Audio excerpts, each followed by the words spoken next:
Ce soir et on commence en billet de saison avec un retour sur hier et un regard sur le futur. Le match gagné par le Canadien contre les Sénateurs à Québec est significatif. Il marque un tournant, le début de quelque chose de différent de ce à quoi on nous a habitués depuis l'arrivée du nouveau régime en place. On espérait que l'élimination violente, sans appel, contre les Caps le printemps dernier fasse école. À la lueur du match contre Ottawa, c'est le cas. Le caractère démontré par le groupe devant l'intimidation de certains sénateurs, qui ne devraient même pas d'ailleurs avoir le privilège de patiner dans la Ligue nationale, eh bien, ça m'a fait grand plaisir. Le CH de 25-26 a fini de se faire piler d'en face en montrant l'autre joue. Il y a enfin un esprit de corps digne dans cette équipe et elle ne permet plus à des bums sur deux lames de dicter l'allure d'un match à coups de poing sur la gueule et de hache ses gants. Hier soir, le cadet des Jackeyes, Florian, a signé l'acte de guerre. Bouillant centre et allié promet un bel avenir dans le circuit Bettman.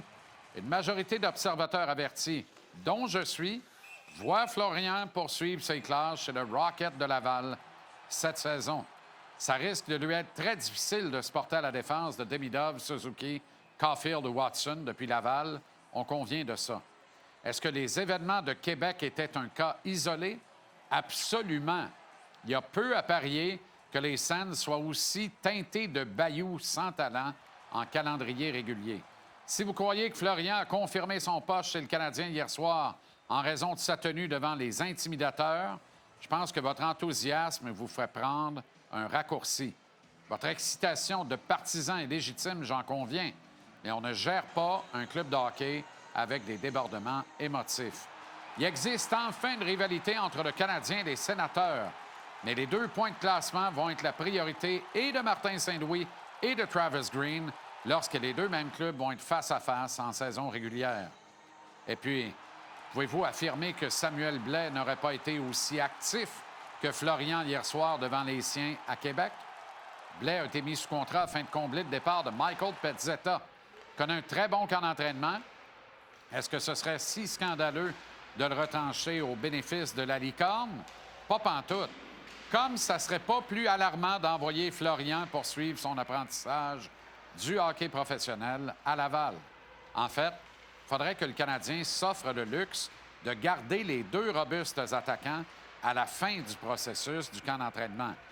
Toutefois, j'ai bien peur qu'il manque de chaises pour y parvenir, parce qu'Oliver Kapanen a clairement pris un ascendant sur un poste en équipe première à Québec hier, au détriment d'Owen Beck assurément, mais possiblement aussi de Joe Veleno. Martin Saint-Louis appuie très fort sur les qualités du jeune Finlandais, qui est déjà surnommé par le coach Capi à tour de bras. Ce n'est pas un détail à Dundee. Le kid a très bien fait dans un match pour hommes empreint de coups vicieux. Pour moi, il doit demeurer avec le Canadien. Ce qui risque de coûter le poste à Jackeye ou à Blais, parce que le CH ne pourra pas s'offrir le luxe de garder les deux, hélas. Sauf que dans un monde idéal, Montréal trouverait preneur pour un vétéran attaquant et idéalement, Patrick Laine. L'arrivée de Zach Bolduc et de Noah Dobson ouvre de nouvelles options de tir puissant, voire sur réception, en avantage numérique. De nouveaux schémas peuvent être pensés avec la qualité de tireur d'élite gaucher de Bolduc qui, utilisant tampon à Saint-Louis, faisait flèche de tout bois. Cole Caulfield a 1 an de plus et il est en redoutable forme. Outre son tir dévastateur, voulez-vous même dire à quoi sert Patrick Laine?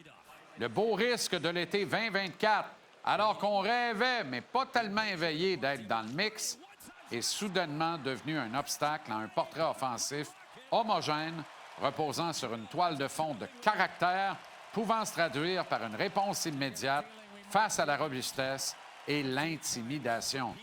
Rendu là, quel ADN recherche exactement la haute direction du Canadien? C'est une réflexion importante que s'offre actuellement l'état-major de l'équipe. Désormais, elle gère un succès. C'est pas mal plus compliqué, ça, que de gérer un échec. Le Canadien a des options et une philosophie. C'est du moins ce qu'ils prônent et disent depuis 4 ans. Florian Jackeye ne continue pas de disputer des matchs pré-saison pour rien. Hier, on l'a préféré à Samuel Blais, qui a été privé d'un match devant ses compatriotes de Montmagny. Mais ce n'était pas une pénitence envers Blais, c'était plutôt un test de plus pour Florian.